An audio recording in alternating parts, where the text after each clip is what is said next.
I grew up in a small town in Shelton, Washington. Jesus for me growing up he was kind of like a fun thing that I did during the week. There was a Wednesday night church group that I went to where we just danced. We had sleepovers in the church. We'd sleep in the pews of the church.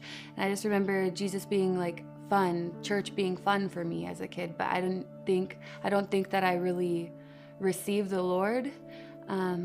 Through the years after I graduated high school, I was working 3 jobs actually, and trying to get into college, and along the way got into the wrong crowd, the wrong boyfriend at the wrong time, and somehow ended up through the years becoming addicted to drugs. Of course, it wasn't that simple. It didn't just happen overnight. It was something that progressed over time, and I grew further away from the Lord. When I was kind of out there in like the worst parts of my addiction, I had a Bible that I got from a motel room.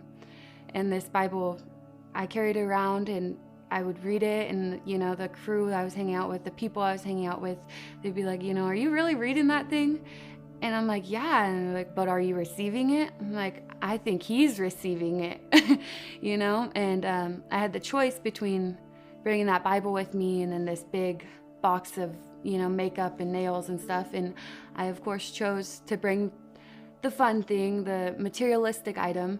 In July of last summer, I came to Idaho, and I didn't really know what I was doing coming to Idaho, but it was the guy I was with. He was deciding to come to Idaho for the wrong crowd that he was hanging out with.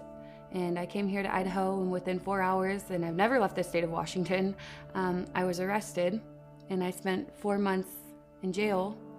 And while I was in jail, the first book I picked up was the Bible. I think God shows you foreshadows sometimes in your life of what you should be doing, and he gives you second chances.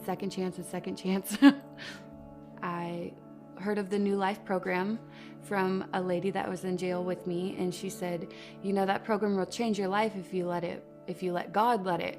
And I remember coming into City Light, and the mat of City Light is it says, "As for me and my house, we serve the Lord."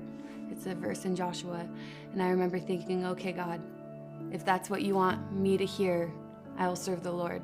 And I think that was the day I surrendered my life down to the Lord.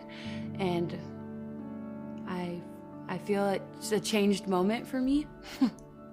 The biggest thing that I want to share with people that the Lord has brought me in emotion is an unexplainable peace. No matter what happens, no matter where I'm at, no matter what I've been through, no matter the shame of my addiction that I brought to myself, that I feel like I've hurt the people in my life, no matter what, it's an unexplainable peace. It's just a joy in my heart, It's unexplainable happiness. Church is home, it's family, it's a feeling of like being welcome, and I have that here at True Hope, and I'm thankful for that.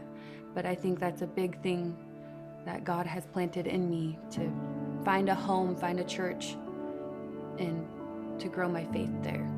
I'm just hopeful for the future, for my future. I'm hopeful and excited for the new life that God has given me, the new life that I have with him, the new life and new comfort I have in his word. My story has taught me that God is forgiving, that with God, all things are made brand new.